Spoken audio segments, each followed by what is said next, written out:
Hi there, crafty peeps. Enis here from Papercrafting with Enis, and I'm on today with a couple project shares for the October release from mycraftingworlddesigns, and that is Anna's shop. You can shop there, use my coupon code to save yourself 10%. And if you do purchase dies and you create something, I would ask two things. Number one, please share your projects with me. Give me a tag, post it on my community tab, or use the hashtag that Anna has on her product packaging so that everybody can see your awesome and gorgeous creations. So I did do a release video a couple of weeks ago, but I haven't been able to craft with them until just recently. So I'm going to put all of my projects in this video today, and it's not a lot, but I hope you'll stick around till the end to see everything I created. So I did use the ribbon organizer, and you'll see this set comes with 6 different dies. Each one has a different size slot or a circle, and that way you can use different size spools of ribbon or twines to organize with these die sets. So those are really cool.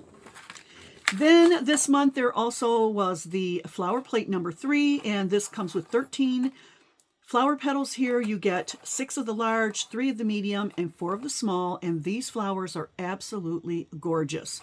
This is a must-have in your stash, okay? If you like to make flowers, it's a must-have.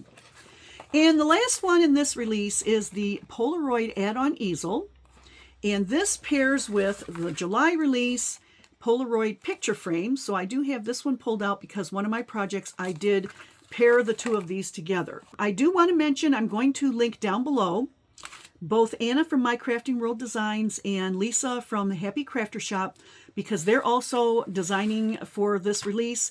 I'm going to link their videos down below so you can see how they use these dies. They're absolutely stunning projects, and they have tips that I don't have, and maybe I've got some tips that you guys can use too. So first we're going to start with the ribbon organizer. So I've got a couple of spools here, and when I did my release video, I did basically go over how to put one of these onto a spool. And I'm not actually going to do that now, but I am going to kind of do it. All right, so I've got this spool here, and this one doesn't have the cardboard, it's got styrofoam.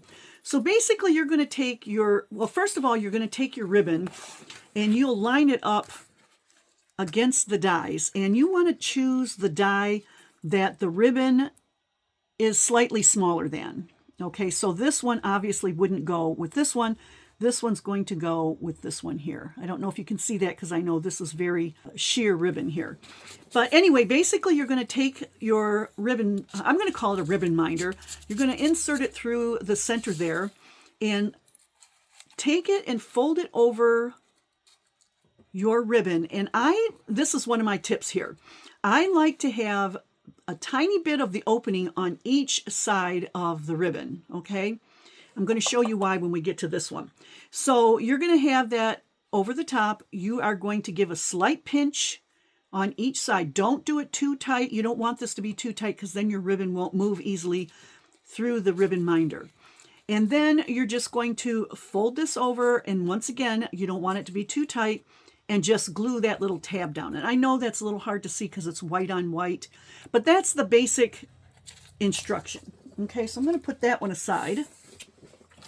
And we'll take a look at these two. So I've got a 1-inch ribbon, and this one I think this is a 3/8 ribbon. Okay, so I just want to show you, I do have this on here. You can see I've got a little bit of the opening on this side and a little bit of the opening on that side, and you can see this moves freely around my spool. So my next tip, besides the slight pinches and leaving it slightly loose, is going to be this. Now you can feed your ribbon over the top of the first strap and underneath the other strap, like this. Okay, and that works just fine. All right, but I find that the ribbon doesn't pull, I mean, it pulls easily, but it pulls much more easily if it goes under the first loop and over the second one. Watch this one. See how easy that pulled out for me? Now this definitely works. It works, but I just find that it works a little bit more easily if it goes under the first one, over the second one, okay? Now to spool your ribbon back on, you're just going to turn it like this. and it winds your ribbon right back on, and it holds it securely so you can put it in your ribbon holding container and your ribbons won't be all mishmash all over the place. So now this one's going to work the same way, even though I fed it the opposite direction. See, it does go back on. But for me, I kind of like it better if you go under the first strap and over the second strap. So those are my tips. This needs to be slightly loose. Be sure you do not glue your ribbon minder onto your spool because then it can't move. And then go under and then over. So that is the ribbon organizer, okay? Great little tool to have in your stash. The next one I'm going to show you is the flower plate number 3. Now, I love to make homemade flowers or handmade flowers. This flower is absolutely stunning. Let me give you a peek at some of the flowers I created. Look at these. Look how gorgeous they are. Look how pretty. So I'm using, let me show you the paper collection I'm using. I purchased a number of pieces from this Stamperia collection, and it's called Candy Christmas. The pack that I used for this is the Maxi Pad 22 single face sheets, and the reason I chose the single face is because I know no one's going to be seeing the back sides, but they do have available a 10 double faced sheets, and these, you know, they're the same designs, but you only get 10, and they are two-sided. So, you know, you have applications for both. And I am going to have a video coming out in a couple of days where I show the entire collection, including some rice paper, some, oh, let me see, the 12 by 12, the 8 by 8s, the chipboard, and a number of other pieces. I love the collection. It's going to be my go-to for this year at Christmas. So anyway, here are my flowers. And I just selected a few sheets from the collection to do my projects for this release. And you can see how gorgeous those flowers are. Now, this flower is 3 different layers. So I've got 2 of the large and 1 of the medium. This one is 4 layers. I've got 2 of the large, 1 of the medium, and 1 of the small. Look how gorgeous that is. This one is 3 layers, 2 large, 1 medium. This one is 3 layers, small, medium, and large. I'm using silver bead caps and flat back pearls in the centers. This one is 2 layers, and they're both the large petals.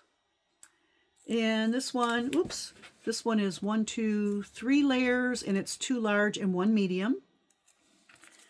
And this one is 3 layers, 2 large, 1 medium. And the reason why these vary like this is because I was using the scraps left over from the next project I'm going to show you. And it just worked out that way. And by the way, and then I used some silver. Oh, this silver is so pretty. Let me show you that paper collection right now. So this came from the Harmony Paper Company Precious Metals, and it's in silver. This pack, you get 5 different sheets of metal in silver, and I got this on Michaels, but Michaels has, I'm not really sure if it's what they call their marketplace, but I think the shop name was Agave or Agave, A-G-A-V-E or A-G-A-V-A, I'm not positive. But they recently had a paper sale, and I picked this up there, and it was a great, great price. And so I did use this mirrored silver right here. So that's where I got the paper for the leaves. So those are the flowers. And I did make more flowers, but let me see. The next project is going to be using these 2 die sets. Okay. And I did use the easel, and I did use the Polaroid picture frame. And actually, I made a couple of them, and I turned it into a stand-up flip photo album. Okay. So on the back here, you can see where I have the add-on easel. Okay, now for this, because it's a little bit heavier, I did double this. Plus I have my layering piece, and then I have the little insert piece down here. Okay, so I did do 3 different frames, and the reason why is because I have 1 frame for each one of my grandchildren. And I don't have pictures in here because we don't share pictures of the grandkids online or on social media. And so I will add those in later. But I did use the Candy Christmas paper collection, a couple of sheets from there. And I created the picture frames. These are chipboards from the Candy Christmas. This is a chipboard bow here. And you can see I've got some flat back jemmies on there, decorating up the package and her hat and the bow. Here are the gorgeous flowers from mycraftingworlddesigns. So, so pretty. And some of those silver leaves. And this is a piece of the ephemera. Well, actually, it's a sticker from the sticker pack, and I just turned it into ephemera by adding some foam tape on the back there. Add a little bit of crinkled seam binding, and that is page 1. And like I said, that does stand up really, really nicely. Let's see, you can see it right there. Okay, and then we'll flip. Oh, by the way, the reason I didn't use the seam binding all the way across is I was afraid that I would not be able to flip the pages easily. So I altered where I put the seam binding, and you'll see that in just a moment. So you flip this one over. Once again, it does stand up with that little easel on the back. And we've got some more of the chipboard pieces. So, oh, let me back up just a moment. So this one here is for my granddaughter. It's a little girl there in pink. This one is for my brand new grandson. So he's the little elf here. Once again, we've got some of those stickers, and I've gemmed them up. We've got one of the gorgeous flowers. This one's in blue with the silver leaves, and I added another piece there. And the top has some of the crinkled seam binding. So that's number 2. And once again, it still stands up. And then number 3, we've got the crinkled seam binding on the right this time, a piece of the chipboard, and this one has the larger elf. Once again, I'm using those flat back gems here and here and here. We've got another one of those stickers. This one says Merry and Bright, and one of the gorgeous flowers. Beautiful, beautiful, beautiful. If you flip this over, it still stands up. And this time I just took some cardstock and I added the paper on there, and this is one of the chipboard pieces from the collection.